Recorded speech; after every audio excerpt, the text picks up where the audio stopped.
रोटरीच्या व्यासपीठावर काम करतो आहे.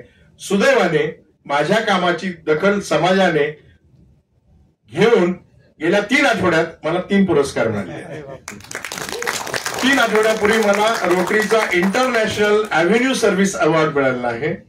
गेल्या आठवड्यामध्ये पुण्यातल्या प्रतिष्ठित रंगत संगत प्रतिष्ठानचा सुद्धा पुरस्कार आणि आज हा पुरस्कार आहे. पुरस्कार घ्यायला का जायचं मी ओघवते याच्यात सांगतो की मी का रोटरीच्या माध्यमातून काय काय केलं तर जवळजवळ 212 गावांमध्ये पिण्याचं पाणी आणि शेतीच्या पाण्यासाठी रोटरीच्या माध्यमातून काम केलंय. हे गुगल पोर्टल त्याचं नोंदवलेलं आहे. हे नंतर याच्यामध्ये पिण्याचं पाणी बोरवेल्ले भागामध्ये प्यायचं पाणी उपलब्ध नाहीये, त्याच्यासाठी व्यवस्था केली रोटरीच्या माध्यमातून. शेतीच्या पाण्यासाठी व्यवस्था केली आहे.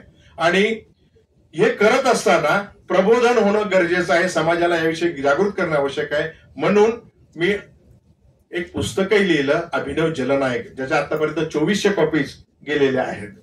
अभिनव जलनायक याच्यामध्ये 18 टेक्नॉलॉजीज आहेत ज्या सामान्य माणसाला पाणी आणि अशुद्ध पाणी याविषयी मार्गदर्शन करतात. टेक्नॉलॉजी या आपल्याला त्या शुद्धीकरणासाठी किंवा पाणी संवर्धनासाठी वापरल्या जाऊ शकतात. त्याचबरोबर मी 2 आंतरराष्ट्रीय कॉन्फरन्समध्ये पाण्याविषयीचे पेपर प्रेझेंट केलेले आहेत. जो अकॅडमिकचा माझा भाग नाही, परंतु याच्यावर काम केलं पाहिजे, अभ्यास केला पाहिजे, समाजाला हे दाखवून दिलं पाहिजे. आम्ही ड्रिप इरिगेशन वापरतो तर किती चुकीचं वापरतो याविषयीचा अॅग्रिकल्चर इंजिनियर्सच्या कॉन्फरन्समध्ये मी पेपर प्रेझेंट केले आहेत. नंतर एक पाण्यासाठी पूर्णपणे समर्पित असलेलं जे मॅगझिन आहे जलसंवाद मासिक, याचा मी सहसंपादक आहे गेली 5 वर्ष. याचबरोबर आतापर्यंत 550 पेक्षा अधिक व्याख्यानं, म्हणजे आठवड्यातले सरासरी 3 दिवस मी कुठल्या ना कुठल्या व्यासपीठावर ऑनलाईन तरी असतो. ऑनलाईन याच्यानंतर आलंय करोनानंतर, परंतु पाण्याविषयी आणि पर्यावरणाविषयी मी विविध व्यासपीठांवर आतापर्यंत बोललेलो आहे. 550 पेक्षा अधिक व्याख्यानं झालेली आहेत.